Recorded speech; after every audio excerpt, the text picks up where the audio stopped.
So I'd agreed to meet my son. I said to him 5:15, I'll meet him within Tesco's. We were rushing because we had to be, I think, at the church, Westbury Church at 7 o'clock and collect my mum and things. So my son had got a basket and I'd had an armful of shopping. And I think one of the ladies in Tesco, she just pointed us, oh, go baskets only. There was a girl there that was free, a lady that was free there. I didn't know her name was Margaret at that time. And she just got back from holiday. I don't know if it was that day or the day before, and she was all brown and there was lots of banter between Margaret and my son and I. And then it was just at that point that I saw her face looking suddenly really, really scared. She just looked terrified and I didn't know what had happened. I didn't see anything. And she got up and she was visibly shaking as she stood up, staring me right in the face. And I looked to the right of her and I saw a man who was pointing a gun towards her stomach area. She got up and she was shaking so much, she got up really slowly and then she shot off from the till, which left my son and I just about 4 feet away from this man who was still had the gun in his hand. My first impression, I looked at the gun and I just thought, I don't know if that's real. I don't think it's real. He doesn't look very well, this man. I walked really slowly to him and then he was pointing the gun and he had a bit of a blank expression on his face. He had the gun up.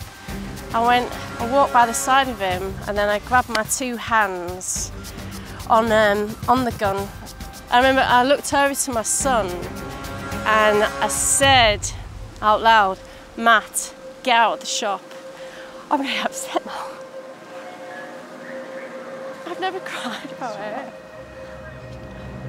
And then I said to him, oh, come on, you know, what are you doing? Are you okay? You know, give me that gun type thing. I was really surprised when he said, get off the gun, it's loaded, and give me £500. At that point, I don't think I was expecting that answer.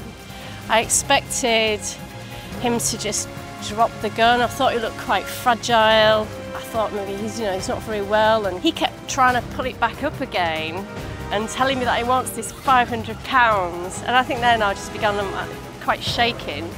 I looked over to my right. I could see a biggish guy behind. I don't think he'll mind me describing him like that. Who I didn't recognise. I think he had a Tesco's jacket on, and he almost seemed to be like tiptoeing towards us. The man couldn't see him, who I had the gun. I could see him tiptoeing, and then he mouthed to me. It was the best sight ever that I could see him come in. He mouthed to me, shall we get him down? And I just remember like nodding, and he came within seconds. He like grabbed hold of his arm, and I just like swooped my legs, and he was down on the floor and jumped on his back. The other guy grabbed his arm, and then that was it. And the police arrived within minutes, and he was handcuffed, and then that was it.